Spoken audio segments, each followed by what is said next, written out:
Hey guys, welcome back to the Nerd Cave. And for today's video, we're just going to go through what I watched in the month of June. Kind of embarrassed to even do this video because it's really not a lot here that I watched. I think my goal was to watch as many Vinegar Syndrome movies as I could. Since July was the month, I'm sorry, June was the month of their halfway to Black Friday sale. I failed miserably, but I did watch, I don't know, handful. So we'll quickly go through that. But before I do that, just wanted to mention something that I brought up in my last video. My last video, hopefully you've watched it, was my June 2024 pickups video, where I kind of went on a tangent and talked about the MVD 4K LaserVision collection. As you know, Ghoulies 2 finally came out, and that's number 3 in the line. If I show you, I'll just quickly show you this really quickly. And I noticed that the reversible artwork was the MVD Rewind Collection artwork with the numbered spine. Not realizing that, when you look at the spine on here, it's number 3. But when you turned it, it's 53. Rewind Collection, Rewind Collection. A little different. And then that's number 53. I did not realize that.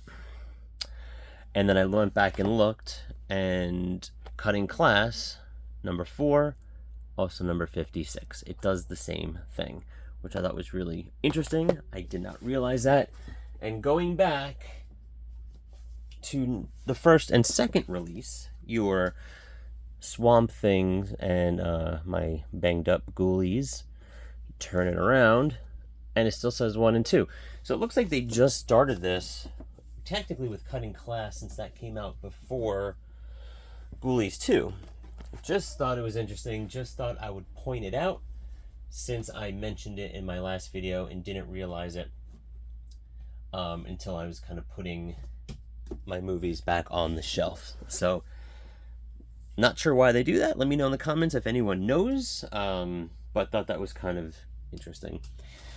Anyway, let's go through the stuff I watched. Other than physical media stuff, The Boys season 4 came out, which got 1 episode left to be all caught up. It's awesome.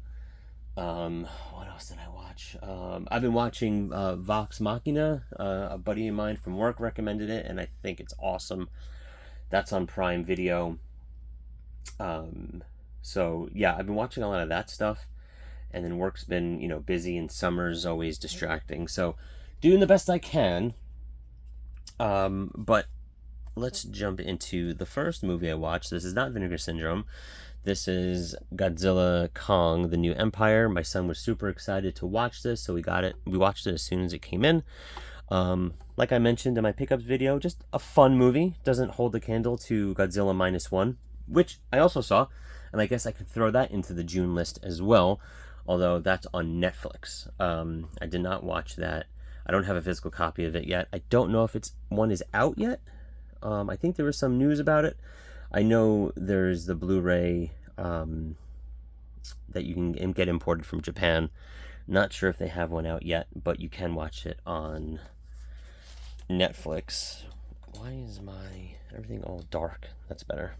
There you go. So the first movie, Godzilla Kong, The New Empire, popcorn flick, just kind of dumb fun. Some homages to like the original stuff. I guess I also watched, was this in July or June? I watched some random Godzilla movie that I can't remember, so we're gonna pretend I didn't mention that. Okay, next up, let's go through the Vinegar Syndrome. I watched 5, which I guess was 4 more than I thought I would, to be honest with you. So, first up, John Saxon in The Bees. Pretty solid 70s insect film. Kind of crazy, kind of cheesy, but it's John Saxon. And there's some really cool scenes just with him. So, I'm not going to do an in-depth review. I might for one of these that I thought was really annoying, but I'll save that to last. Next up is Auntie Lee's Meat Pies. Oh, Auntie Lee's Meat Pies. Vinegar Syndrome does a hell of a thing with their slips. Anyway, not terrible. Trying to think of what it was like. It was fun. The ending was interesting. Pat Morita makes a surprise, more than a cameo. He's the sheriff of the film, which was surprising. So yeah, I thought it wasn't bad. There were certain parts of the movie where you thought it was going to go a certain way, and it doesn't. But I enjoyed it. Pretty solid, I guess, Vinegar Syndrome movie at the end of the day. Next one up, and this was, I think, the first one I watched when I said I was going to watch these Vinegar Syndrome movies in June, and it was Invisible Maniac. Yeah, the guy is crazy in this movie. Like, too crazy. Like, absurdly, it doesn't make sense why he's that crazy. If they kind of did something like they did in Hollow Man, where the procedure or the serum or something fucked him up in the head, that would make better sense. And maybe they do that and I missed it. But yeah, Invisible Maniac, not the best, but not the worst. So kind of like middle range Vinegar Syndrome film. And last up is a double feature: Slaughterhouse Rock and Hard Rock Zombies. So let's talk about Slaughterhouse Rock. This was like a staple at my video store in the 80s and 90s. It was one that was always on the shelf, and I was afraid to get the VHS.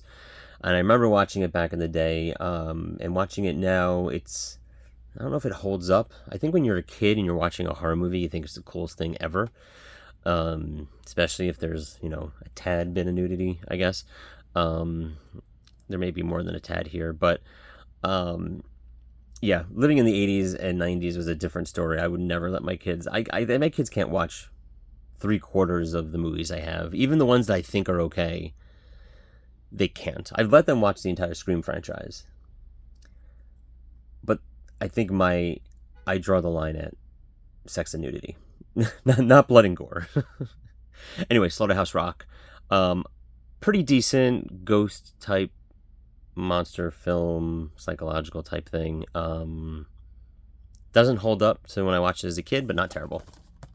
Hard Rock Zombies. Oh my god, what a shit show. It's like 10 movies in one. I don't understand what was happening. It's like they had 5 scripts and they mashed it together, and you kind of root for the band. You do root for them, and you're hoping for a better ending. It turns from like this satanic kind of cult thing to a zombie revenge flick, to like a zombie outbreak, to a love story. You don't know why these people, not to ruin anything, but they get killed. I don't know why. Oh, and then they throw Hitler in here, which is crazy. So much going on in this film. The music is not bad. I'll be honest with you. Like, the first song isn't great, but he does a second song for his love interest, who, by the way, I think is way too young to be his love interest. Like, disturbingly too young. To the point where I don't even want IMDb to know like the ages of the actors during this time. I'm assuming she had to be over 18, but it absurdly, or no. Anyway, but that song that he writes about her is pretty good.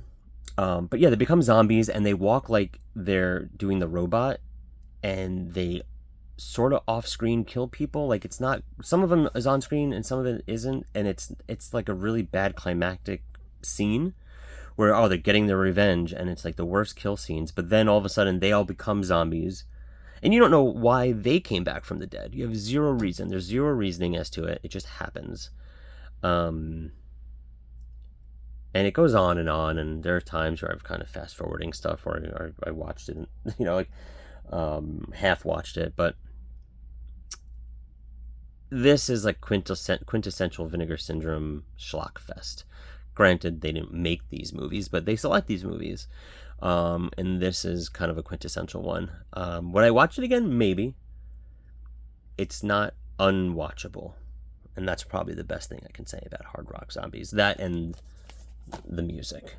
Anyway, guys, these are the movies I watched, physical movies, I watched in the month of June. Let me know in the comments below, what did you watch in the month of June? Don't forget to like, share, and subscribe. Until next time, see you guys in the Nerd Cave.